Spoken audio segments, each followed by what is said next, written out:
Here are the facts. Public opinion is big business. As of 2011, there were more than 7,000 public relations firms in the United States alone. These companies work on behalf of corporations, trade organizations, or individuals who hope to put a positive spin on their image. Whether it's a celebrity trying to salvage his or her reputation after a meltdown, a musician promoting an album, or a business combating negative press, chances are you've recently encountered PR work and you might not have known.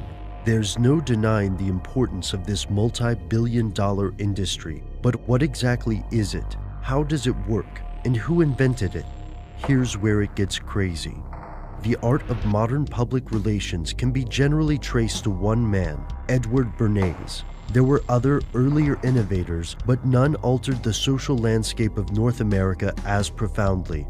Born in Vienna, Austria in 1891, Bernays' family moved to New York City about a year after his birth. He was the nephew of Sigmund Freud, and like his uncle, Bernays was captivated by the convoluted processes of the human mind. Bernays often consulted his uncle's work, and he was the first to incorporate psychology and other social sciences into PR. Yet where Freud sought to uncover motivations, Bernays sought to mask them, and Bernays' clients were companies rather than individuals. For example, one of his early cases involved Lucky Strike cigarettes in the 1920s. The American Tobacco Company asked him to expand sales. Women would be an ideal market, but there were problems. First, women didn't care for the green packaging of Lucky Strikes, and the manufacturer concluded that changing the color was too expensive. Second, it was taboo for women to smoke in public. Bernays took a unique approach to these obstacles. First, he recommended that if the packs must stay green, they should make green the premier color of the fashion season.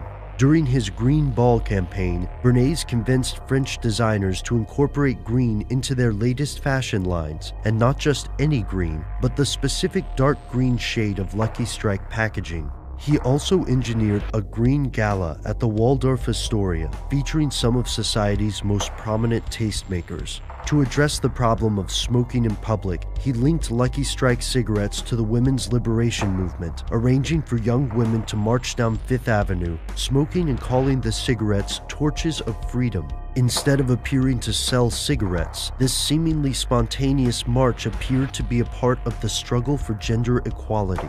Suddenly, Lucky Strike cigarettes didn't just have packaging that matched the latest Parisian fashions, they also made a statement about women's equality. It's easy to see how these associations could skew market opinion, and the campaign was enormously successful. If you're like most people, then you probably assume that you know where your opinions come from. And if you're like most people, you're probably wrong. Humans tend to think of each belief as the result of a rational analysis, but this is not entirely true. Instead, our opinions are subtly influenced in numerous ways, and we're often not aware of this process. Edward Bernays tapped into this phenomenon to increase the sales of hairnets, cigarettes, bacon, and more, but that's just